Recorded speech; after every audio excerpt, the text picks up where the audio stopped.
ចាជម្រាបសួរពុកម៉ែបងប្អូនទាំងអស់គ្នាថ្ងៃនេះខ្ញុំមកបង្ហាញពីការចាមើលបាត់ដៃទៀតហើយណាចាហើយក៏អរគុណនៅចា comment នេះដែរណាចាព្រោះគាត់ជាអ្នកធ្លាប់មើលហើយណាចាព្រោះខ្ញុំចាំអត់អស់ដែរទេថាអ្នកណាខ្លះធ្លាប់មើលជាមួយនឹងខ្ញុំណាចាអរគុណច្រើនតកតងនឹងការមើលបាត់ដៃនេះណាខ្ញុំសូមបញ្ជាក់បន្តិចចាអ្នកខ្លះគាត់នៅតែសួរខ្សែដដែល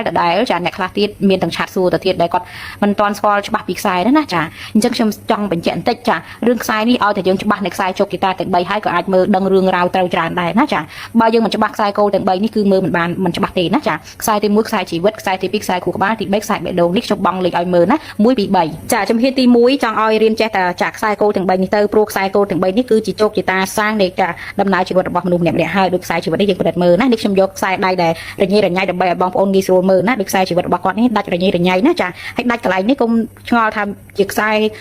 ខ្សងកម្មចាស់ឬក៏ជាខ្សែណាមួយមកកាត់អត់ទេខ្សែជីវិតរបស់គាត់អញ្ចឹងប៉ុន្តែចាដោយសារតែខ្សែជីវិតគាត់នេះណាចាមានកម្លាំងកម្មចាស់ច្រើនក៏ធ្វើឲ្យខ្សែជីវិតនេះមានដាច់ឲ្យបន្តវិញសុខភាពគាត់មិនសូវជាល្អប្រសើរទេណាចាអាហ្នឹងគេហៅខ្សែជីវិតណាចាហើយខ្សែលេខ2គឺខ្សែខួរក្បាលឃើញទេខ្សែខួរក្បាលរបស់គាត់ក៏មិនសូវស្អាតដែរមានខ្សែឡើងចុះច្រើនគុណភាពខ្សែក៏មិនស្អាតដូចខ្សែបេះដូងរបស់គាត់ខ្សែលេខ3ហ្នឹងដាច់ហើយក៏មានតមកវិញណាចាខ្សែបេះដូងគាត់គឺត្រង់ទៅរកទួលចាប្រហោះបែបនេះណាអត់មានឡើងទៅលើទេណាអត់មានឡើងចូលប្រឡោះជាអីទេកុំច្រឡំណាចាខ្សែប្រឌិតមើលច្បាស់មួយណាចាយើងមើលទិសដៅវាចេញពីណាដូចខ្សែជីវិតចេញអំពីចន្លោះមេដៃនិងចាចង្អុលដៃណាខ្សែខួរក្បាលក៏ដូចគ្នាប៉ុន្តែខ្សែបេះដូងគឺចេញអំពីក្រោមកូនដៃទៅរកទួលប្រហោះណាចាឬក៏ទៅរកចន្លោះ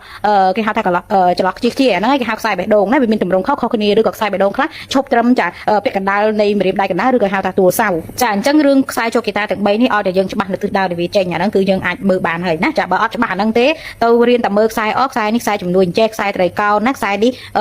ការឈូកដោះមកឲ្យមានអត្ថន័យមិនបិចយើងដឹងតែអត្ថន័យតែប៉ុណ្្នឹងប៉ុន្តែជោគគីតាជីវិតរបស់យើងខ្សែទាំង3នេះដែលសំខាន់ដែលសរុបលើដំណើរជីវិតយើងច្បាស់ជាងគេណាចាអញ្ចឹងហើយបានមានអ្នកខ្លះគាត់ផ្ទៀងមើលចាវីដេអូរបស់ខ្ញុំវីដេអូថ្មីដែលមិនបានមើលវីដេអូដើមនេះខ្ញុំបង្រៀននោះចាគាត់ថាគាត់មានខ្សែបែបនេះបែបនោះដែរខ្សែជំនួយចេះចោះដូចជាខ្សែជំនួយខ្ញុំមានដែរចុះមិនបានខ្ញុំចេះតែមានការខាត់បងអញ្ចឹងណាចាខ្សែអីទៀតចាតកតងជាមួយនឹងខ្សែ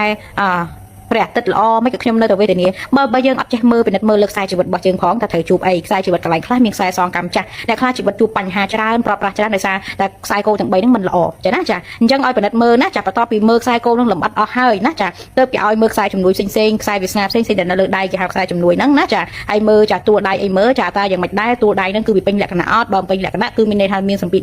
ចាំកម្មចាស់ច្រើនសំទោសណាមានសម្ពាធកម្មចាស់ច្រើនហើយមានបច្រយអពមង្គលអត់ដូចដៃនេះណាដៃនេះគឺគាត់មានបច្រយអពមង្គលឃើញទេមានឡើងច្រើនកន្លែងមែនតើអាហ្នឹងគឺត្រូវការចារំងាប់ពីចោលដូចគ្នាណាគេហៅបច្រយប្រកាសកម្មចាស់ណាចាបច្រយប្រកាសកម្មចាស់អ្នកខ្លះគាត់គិតថាជាបច្រយលៀបអាហ្នឹងក្បួនអ្នកណាគឺខ្ញុំមិនដឹងទេប៉ុន្តែក្បួនដែលខ្ញុំរៀនមកស្រាវជ្រាវច្រើនតម្រង់ក្បួនមែនតើទៅលើការសិក្សាលើបាតដៃហ្នឹងឲ្យតែស្នាមអុចខ្មៅហ្នឹងគេចាត់ទុកជាបច្រយនៅលើដៃលាងចេញដុំច្រាស់ពណ៌ខ្មៅពណ៌ប្រផេះពណ៌ត្នោតអពមង្គលទាំងអស់គ្រាន់តែកម្រិត